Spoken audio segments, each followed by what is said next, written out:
Now, as I said at the start of the program, if you missed it, get onto the website or YouTube and have a look at me saying this, going through this in detail. But I mentioned how the Albanese government has made its first major foreign policy blunder. The decision to backflip, back down, retreat on recognising West Jerusalem as the capital of Israel is weak. And in the Middle East, more than anywhere else, weakness is provocative. If you really want to understand how bad this decision was, you only have to look at who welcomes it.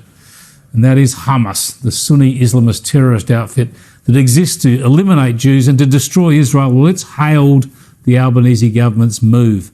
This is surely a weasel act by Australia against a good friend in Israel. Let me bring in David Adler, the president of the Australian Jewish Association. Thanks for talking to us, David. I know a lot of people in the Jewish community were livid about this yesterday, but it was a religious holiday for Jewish people in Australia yesterday.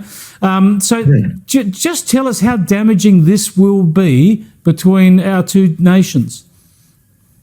Well, one measure of it, and you've alluded to one particular aspect, is I think it is the first time in Australian history that an Australian policy shift has been praised by a proscribed terrorist organisation. I don't think that's ever happened before, so score one precedent to the Albo government. But there is another precedent which goes to the reaction in Israel, and that is from the Prime Minister of Israel, Yair Lapid, who described the Australian government's handling of this with a massive diplomatic backhand, saying that he hopes in future the Australian government manages other matters more seriously and professionally. Now, I don't think that sort of comment has ever come from an Israeli Prime Minister before. As you said in your introduction at the beginning of the program, Australia and Israel have been close allies ever since the establishment of the modern state of Israel in 1948. So the point is that the Americans, this was a controversial move, but the Americans have promised it for years. Both Democrat and Republican presidents have promised to do it. And there was all sorts of outrage when Donald Trump actually followed through and did it, people suggesting it might upset diplomacy in the region. Well, on the contrary, since then, Israel has established diplomatic relations with Bahrain, United Arab Emirates, Morocco and Sudan, 4 Arab League nations. So Joe Biden now, a Democrat president, comes in and he's sticking with it. He's sticking with the decision that had already been made, and the US is putting its embassy in Jerusalem. This is what's absolutely bizarre, is that the Labor government would backtrack on a decision that's already been implemented. Do you believe they've been pushed around by a hard left and anti-Israeli clique within the Labor Party? Without a doubt. We know behind the scenes there are people like Bob Carr who are agitating.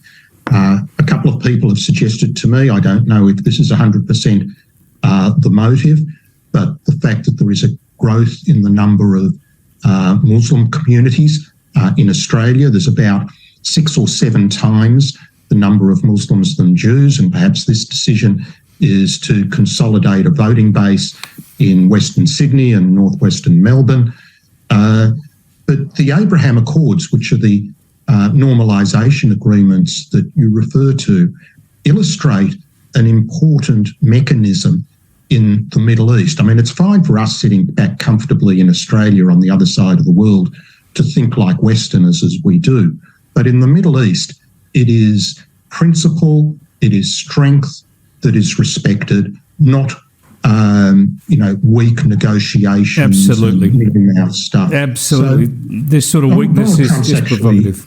Demonstrated that, through principle and strength, you can make progress to peace. Unfortunately, what Australia's done is retrograde in the peace effort. I think it'll do something a little worse than you alluded to. I think there's a risk of emboldening those who have objectives disconnected from reality. I mean, the reality is that Jerusalem is the capital of Israel. It is the eternal capital. It will always be. It's Israel law.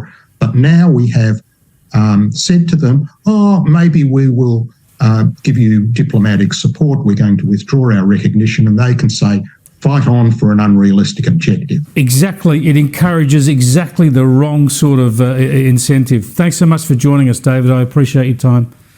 Thank you, Chris. David Adler there, who's the president of the Australian Jewish Association.